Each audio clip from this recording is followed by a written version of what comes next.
Olá pessoal, sejam bem-vindos. Na nossa aula de hoje iremos abordar sobre as proteínas. Vamos ver como elas são formadas no nosso corpo e a sua atuação. Primeiramente vamos falar da estrutura química dessa proteína, de que ela é formada. Então vejam aí nessa imagem que toda proteína ela vai ser formada de conjuntos de aminoácidos. E todo aminoácido tem átomos de nitrogênio, carbono, hidrogênio e oxigênio.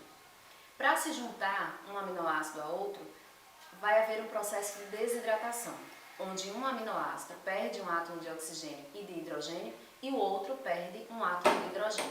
Nessa ligação entre dois aminoácidos, ocorre uma ligação peptídica, formando assim um peptídeo. É importante vocês lembrarem esse nome, ligação peptídica, porque lá na aula de carboidratos nós vimos que entre a ligação de dois monossacarídeos para formar um disacarídeo ocorre uma ligação glicosídica. Então, entre dois peptídeos, para a formação de uma proteína, nós temos uma ligação peptídica. E para saber a quantidade de ligações peptídicas em uma molécula de proteína, é muito simples. Por exemplo, se uma proteína tem 6 aminoácidos, então a ligação peptídica vai ser sempre essa quantidade menos 1. Então ela terá 5 ligações peptídicas. Agora nós vamos ver onde ocorre a síntese proteica. Nessa imagem que vocês podem ver, aqui nós temos uma região do núcleo, chamada de nucleolo, aonde são formados os ribossomos. O ribossomo, por sua vez, é formado por uma subunidade maior e uma subunidade menor. Então ele é formado no nucleolo, atravessa a membrana do núcleo, que é a carioteca, e vai atuar no citoplasma. No citoplasma, ele vai formar os peptídeos a partir do nosso RNA mensageiro. E o nosso RNA mensageiro veio de onde? Do nosso DNA. Então, para a formação de proteínas, para a formação das pequenas unidades que formam as proteínas, que são os aminoácidos, nós precisamos dessa organela, que é o ribossomo. As proteínas, nós costumamos dizer que elas são moléculas multifuncionais. Elas têm várias funções no nosso organismo. E uma dessas funções é a atuação hormonal. Nesse esquema aí, vocês podem visualizar a insulina, que é uma proteína que atua como hormônio. Quem produz a insulina? O pâncreas. Então, o pâncreas produz essa insulina, que tem um papel de captar a glicose que está na corrente sanguínea e armazená-la no fígado na forma de glicogênio, porque essa glicose não pode ficar em excesso no nosso sangue. Quando armazenada no fígado, ela vai sendo quebrada aos poucos à medida que vamos precisando de glicose. Então, quando há um erro na produção dos aminoácidos e não há produção de insulina, então a pessoa pode desenvolver uma doença que é o diabetes, né? Então essa é a atuação hormonal. Existem outras atuações, como o hormônio luteinizante, o hormônio folículo estimulante, então são várias outras atuações de proteínas enquanto hormônios, mas aí a gente vai aprender numa aula específica sobre hormônios. Outra atuação das proteínas é como defesa do nosso organismo, na produção de anticorpos. Então os anticorpos também são proteínas. Nesse esquema que eu fiz para vocês, a gente tem um antígeno. Vamos supor que esse antígeno seja o vírus da catapora. Então uma pessoa foi acometida por catapora, o que é que está acontecendo no organismo dela? Então esse antígeno atinge o organismo, imediatamente células que são chamadas de macrófagos vão destruir esse antígeno, vão fagocitá-lo e vão apresentar a sua estrutura química aos linfócitos T, que são células de defesa do nosso organismo. Imediatamente o linfócito T envia a mensagem aos linfócitos B, e aí podem ocorrer dois processos. Em um primeiro contato, essa resposta ela é lenta e dura cerca de uma semana. Você vai produzir no seu organismo os linfócitos B de memória, que são células de memória. Se você tiver um novo contato com esse antígeno, como você já possui as células de memória, imediatamente esses linfócitos B serão diferenciados em plasmócitos. E esses plasmócitos produzem os anticorpos que vão destruir imediatamente o antígeno.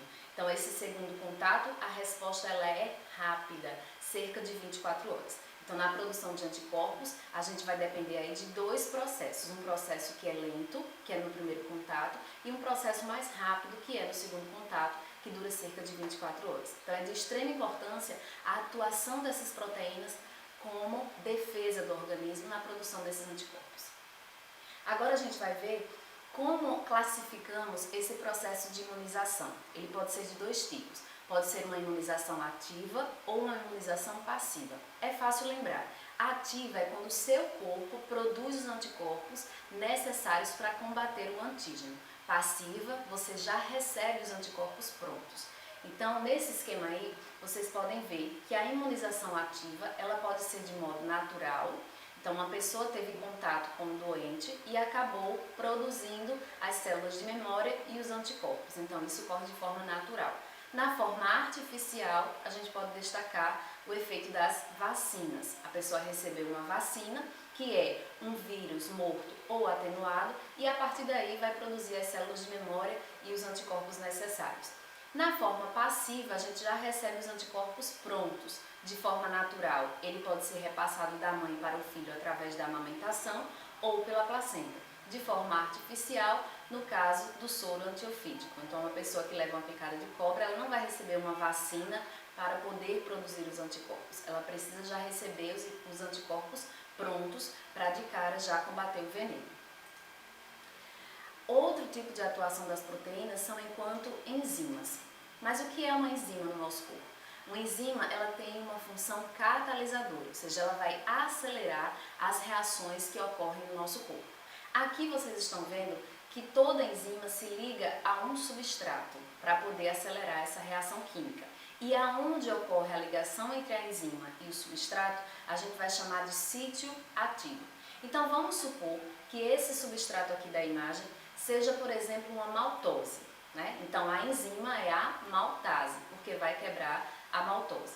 A maltose, por sua vez, é a junção de duas moléculas de glicose. Então, o papel da maltase é quebrar esse disacarídeo em duas moléculas de monossacarídeo para que você possa absorver. Então, é justamente isso que ocorre no final da reação. A quebra do disacarídeo em dois monossacarídeos. Então, é de extrema importância a ação das enzimas, porque se não fosse as enzimas, o processo de quebra de moléculas no nosso organismo seria bastante lento. Então, existem alguns fatores que podem interferir na atuação das enzimas. Um deles é a temperatura.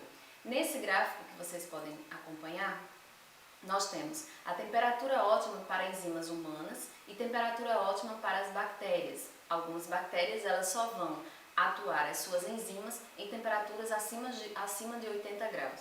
No caso das enzimas humanas é entre 37 e 40 graus. Então isso vai também interferir. Temperaturas muito altas, elas podem interferir na estrutura da enzima, ou seja, ela vai desnaturar a proteína. E aí a enzima pode não se ligar ao substrato e fazer a reação corretamente.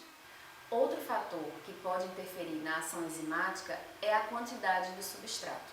Eu posso ter uma grande quantidade de substratos, porém todas as enzimas vão estar ocupadas com esses substratos. Então a reação ela não continua a aumentar, ela se estabiliza. Então dois fatores que nós vimos que podem interferir nessa ação enzimática é a temperatura e a quantidade de substrato disponível. Outro fator é o pH. Então, por exemplo, a tripsina, que é uma enzima produzida pelo duodeno, e aqui a pepsina, que é uma enzima produzida pelo nosso estômago. Então, elas vão atuar em meios diferentes, né? Uma atua com um pH muito ácido e outra não. Então, para resumir, né, nós temos aí três fatores que interferem na ação enzimática: a temperatura, a quantidade de substrato e o pH. Então, são fatores importantes que a gente precisa estar sempre lembrando. Então, pessoal, essa foi a nossa primeira aula sobre proteínas. Eu espero que vocês tenham gostado, que vocês curtam, que compartilhem, que chamem uma galera para curtir a minha página e acompanhar as nossas videoaulas. Espero que vocês tirem dúvidas e estou pronta para ajudar vocês nessa caminhada aí pela tão sonhada vaga na universidade. Beijos e até a próxima!